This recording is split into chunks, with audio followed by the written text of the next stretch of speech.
السلام عليكم ورحمة الله وبركاته. الحمد لله وحده والصلاة والسلام على من لا نبي بعده. أما بعد، فأعوذ بالله من الشيطان الرجيم. بسم الله الرحمن الرحيم.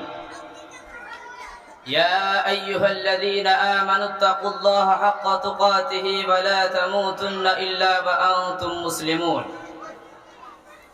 سعادة رئيس الحفلة وأعضاء لجنة التحكيم وأساتذتنا الأجلة وإخواني في الدين، أريد أن أقدم بين أيديكم كلمة مختصرة حول موضوع أسباب انحطاط المسلمين في العالم.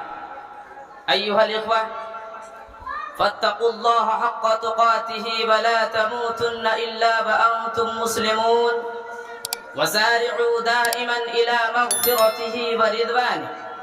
في هذه الحفلة المباركة نبحث هزيمتنا في العالم. نحن نعرف أن أسباب هزيمتنا كثيرة. أين عقيدتنا؟ أين إيماننا؟ نحن نسأل أنفسنا أين كنا في العالم؟ وأين نحن في زماننا هذا؟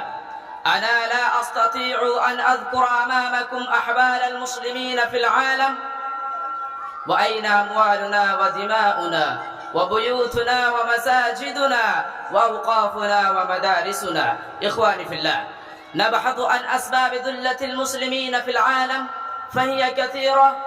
لماذا المسلمون اليوم في الذل والهوان؟ لأنهم قد زلوا عن سبيل الله عز وجل، وصارت السيادة لأهل المنكرات والسيئات، وهم يعيثون في الأرض فسادا. كم هم الذين يحافظون على الصلوات الخمس في أوقاتها؟ إنهم قليلون، بل أقل من القليل. وكثير من المسلمين في الغيبة والنميمة يسعون. كم هم الذين يستمروا باطل، فما من زنا إلا فعلوا، وأما الخمر فقد شربوا، وأما الربا فقد أكلوا، وأما الرشد فقد استباحوها.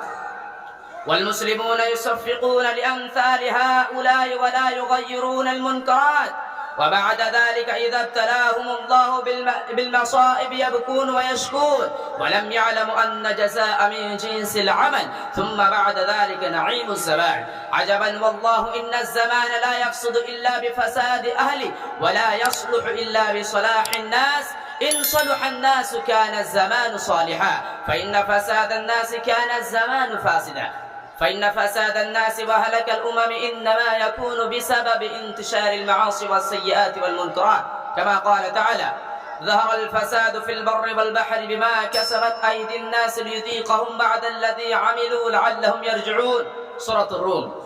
فينبغي للمسلمين فرادا وجماعة أن يضعوا أيديهم على هذا السبب، لأنه ما من مصيبة تحدث إلا بسبب أنفسنا. إخواني في الله، نعم، وهناك أسباب الخارجية، هناك مكائد، والمسلمون كثيرا ما يلقون بأخطائهم وعثراتهم على أعدائهم، وينسون الأسباب الداخلية التي تؤدي إلى هزيمتهم وقهرهم في المعارك وفي غيرها. نعم، لا شك أن للأسباب الخارجية دورا كبيرا في هزيمة المسلمون، كالغضب الفكري وكتدبير اليهود والنصارى، كمكر الليل والنهار الذي يراد منه أن يكون المسلمون ذلة.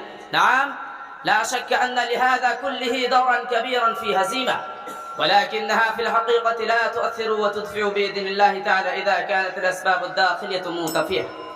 وفي الختام، اللهم انصر الإسلام والمسلمون، واخذل الكفرة والمشركين، ودمر أعداء الدين برحمتك يا أرحم الراحمين. وصلى الله على نبينا محمد وعلى آله وأصحابه أجمعين، وآخر دعوانا الحمد لله رب العالمين.